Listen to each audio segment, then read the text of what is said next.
Thank you very much. So this is joint work from a couple of colleagues at the Amsterdam University and Delft University. And the title of the work is Bounded Approximation for Linear Multi-Objective Planning under Uncertainty. So this is quite a mouthful, but just to get your attention, I would like to start out with an example of such a problem. So this is the maintenance planning problem. This is a real-world problem that motivated part of my thesis work and also this research. So there's a group of contractors working on this highway network that you see here, and they together have to service the roads. So they're made responsible for the roads, and they have to service them in order to keep a high quality level. But of course, maintenance harms the throughput because you have to block roads. And here the uncertainty is in the fact that maintenance actions might take longer than you expected.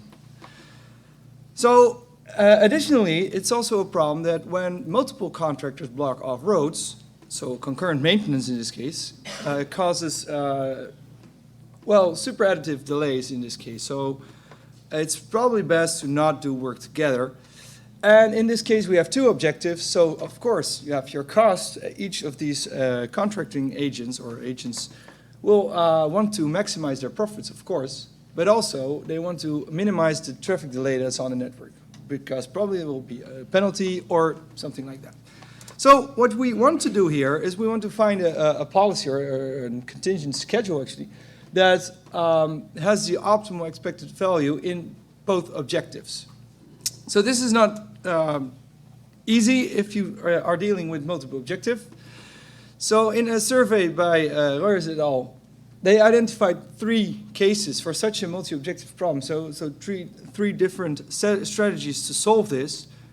First of all, if you have an MOMDP, so a multi-objective MDP, of course, and you know your preference weights over your objective, so that's the top case here, then it's easy. You can convert your problem into a single objective MDP, and you can solve it using any existing single solver method.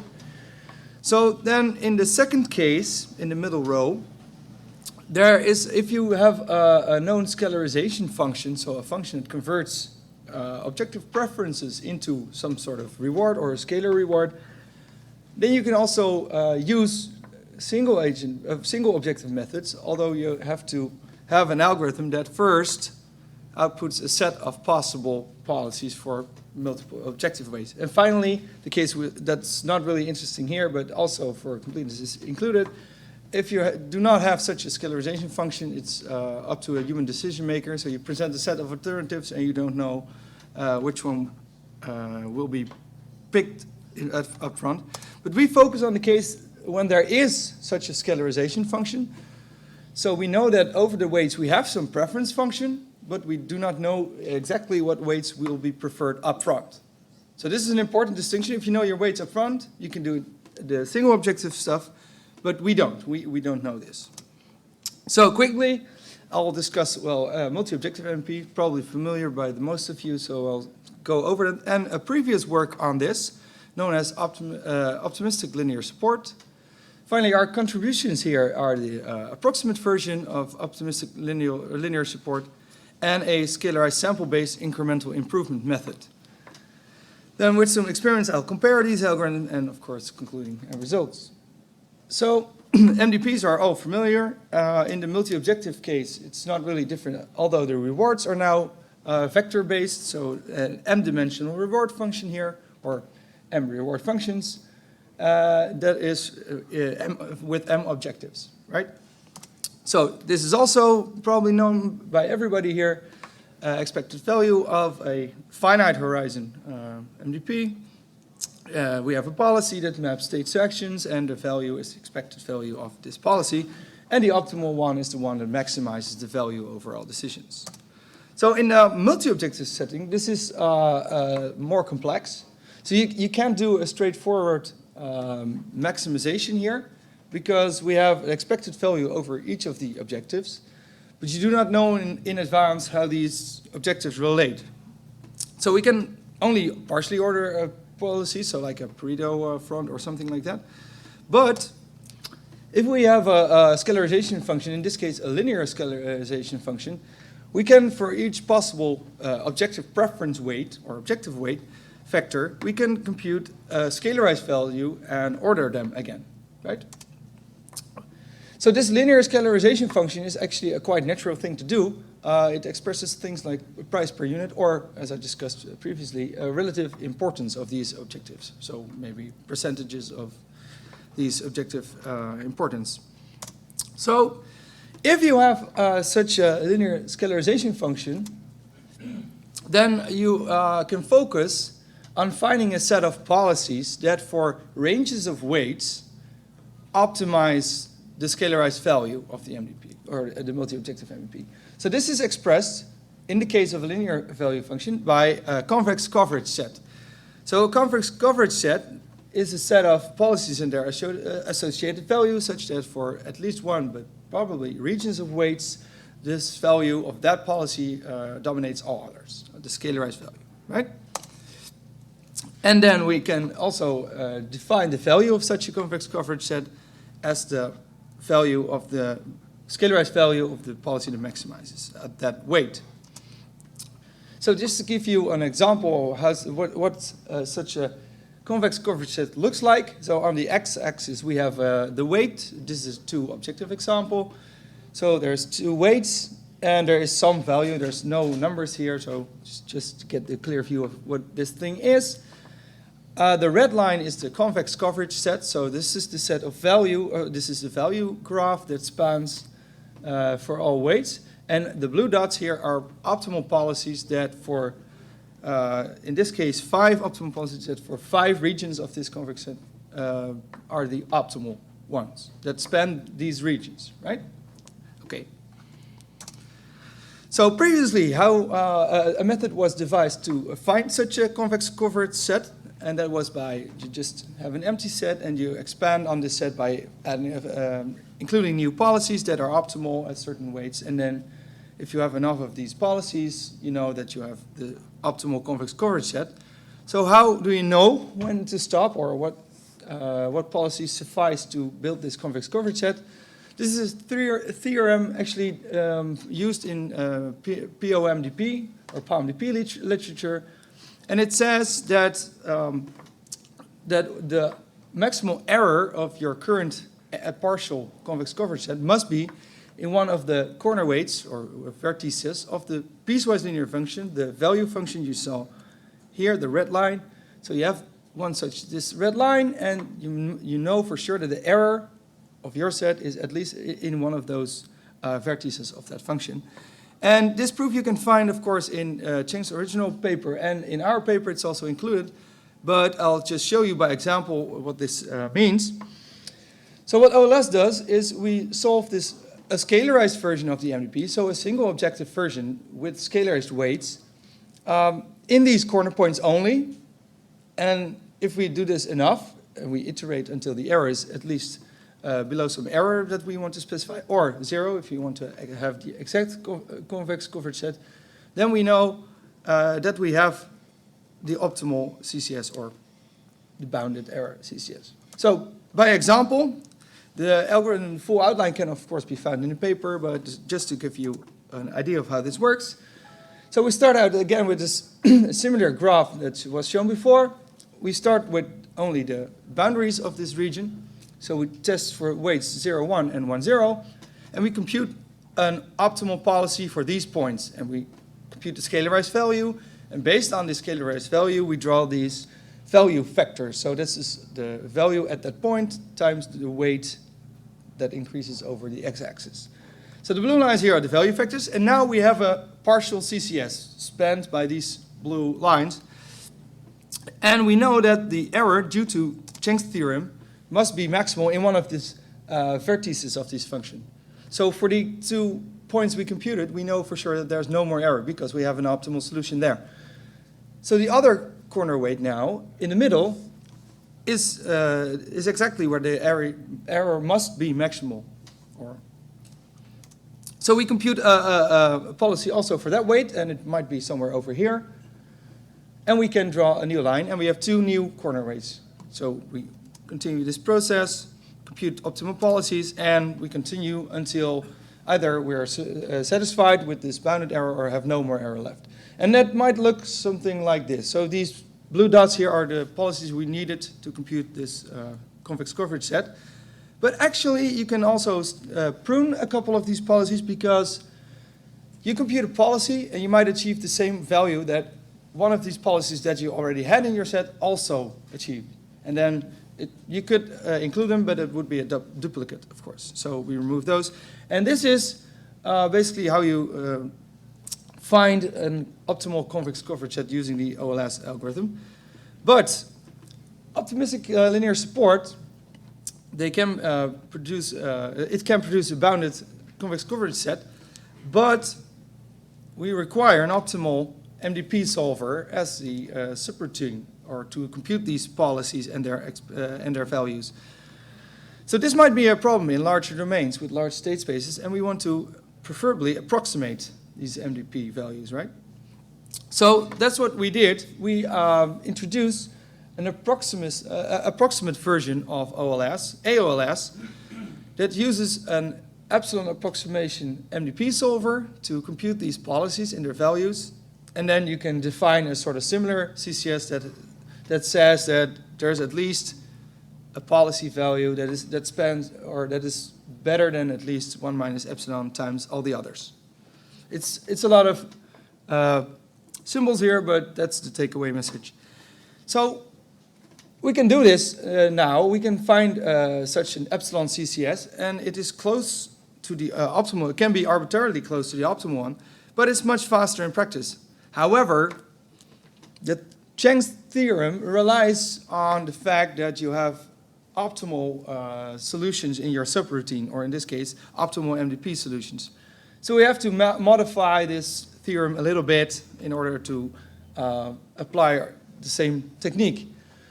So this is similar to the one you've seen before, although now we include, instead of the optimal CCS, we include the epsilon CCS. And I'm not going into the full detail. The proof can be found in the paper, but the intuition behind this is that you can identify cases of this piecewise linear function such that you can show for all these cases that the error, the maximum error that was before, the same as before, is still in one of these vertices of the epsilon CCS now this time. So you can look this up in the paper, but take it from me that this still holds, or that we can do something like this, and then we can conclude from this algorithm, or this proof, that we can use the same method as the previous OLS, but now with an epsilon approximation, and we can also do something like an anytime algorithm if we prioritize over the weight error as before in OLS. So an example of such an epsilon CCS is shown here. The red one is the one from before, but now we have also the green line, and notice that we might need more or different weight points to compute policies over, and we might also have, in this case over here, the dashed blue line, we might have policies and associated value factors that are not included in the optimal solution because their approximated value was too low for our purposes. So AOLS works fine if you want to know the entire convex coverage set over the entire weight region. But if you have some prior information, like I know that at least I'm interested in a price that's at least half times the delay cost or something in the maintenance planning problem, then you might want to focus your search on areas of this weight region instead of the entire region. So that's what SSI does. There's a double I there, but we don't pronounce it because that's too hard. So SSI. Yeah. So we focus our attention on these more interesting weight regions, and do this by sampling and improving our samples in a sort of anytime method. So we sample, we have an initial guess, and then we give this solver each step more time, and improve these samples. And this helps us to find a good CCS estimate in these interesting regions. So again, but the guarantee that AOLS provides us that we find an epsilon CCS is now gone for this algorithm.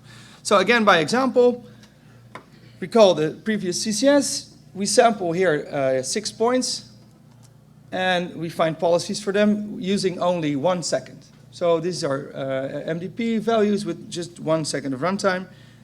And we can do the same with value factors and define the so far best convex coverage set, which is now in the orange line. So that's our best CCS so far. But now we identify the worst sample we have. We give it more runtime, in this case 5 seconds. We improve it, and we can update or improve our best known convex coverage set. And so on, so we can continue this until the time is out or something, and we might get something like this. And you see that in this example, in the interesting region, like 0.5 to 1, we get a fairly close approximation, but the other area, it's not that good. So, experiments, we compared these two algorithms also with the optimal solution, so the AOLS algorithm using SPUT as a subroutine on the maintenance planning domain. And we compute errors between CCSs and the average and expected error between the CCSs obtained by all these algorithms. So, entire table, I'll go through it quickly. You see immediately that AOLS takes a lot of time in comparison with the other algorithms. So the longest took even like 210 minutes, which is 3.5 hours. Whereas AOLS is able to solve 41.7% of the instances within 3 minutes. And SSI solves a third within 1 minute even. But if you give it more time, it is not going to do much better because of the focus in region.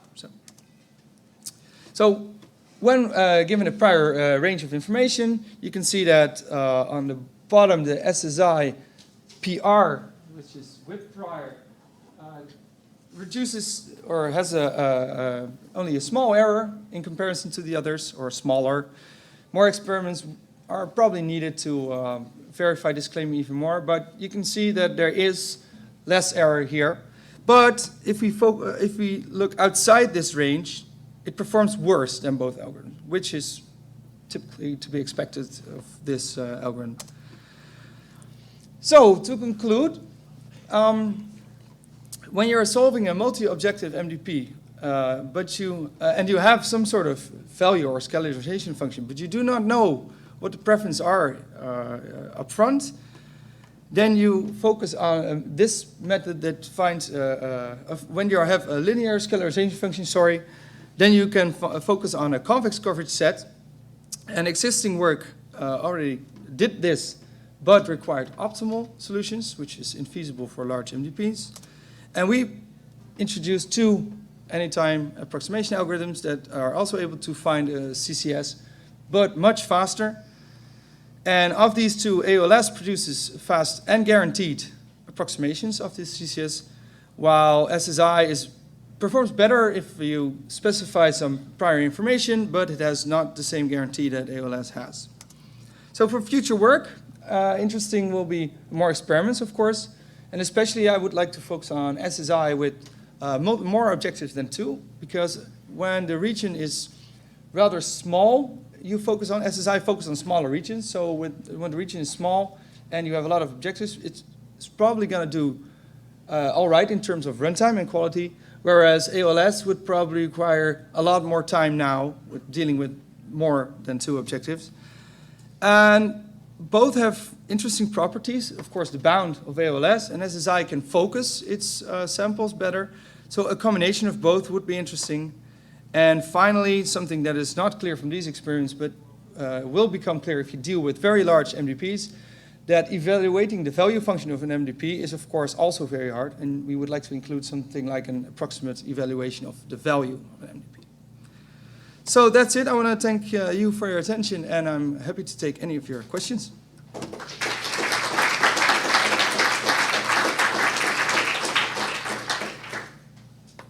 So I have a comment and a question. Is that a very similar setting for deterministic planning. We looked at it in ICAPS 2009 and an AIJ paper. You might want to look at it. There's sorts of, I was just listening to your talk. There are all sorts of interesting connections. One question related to that is, so I was wondering, so in our setting, we were particularly interested in this fact that you're going to present these plans, and we call it plans because they're deterministic, to a human Yeah. who would then figure out, based on the plans, which may be the weight region they're most interested Yeah. in. Humans can't deal with more than 4 plans, right? You know, if you Right. give them like 99 plans, then they're dead. And if you are actually representing the Pareto set, you know, I mean, the Papadimitriou has, you know, results showing that, you know, that can be exponential number of points there. So I was wondering, did you actually focus at all on considering like only K diverse? That means only generate K plans, K policies that best cover the range. It turns out that was specifically what we were looking at. Right, right. So to answer your question, I'd say no, we did not specifically look at it, but I guess like the picture that I showed you at the start of this talk is you're focusing more, I guess, on the third row or the bottom row here. So there's the MDP, you want to present alternatives, and then you let a human decision maker actually determine the value, although it's not as strict or exact as a scalarization function, of course.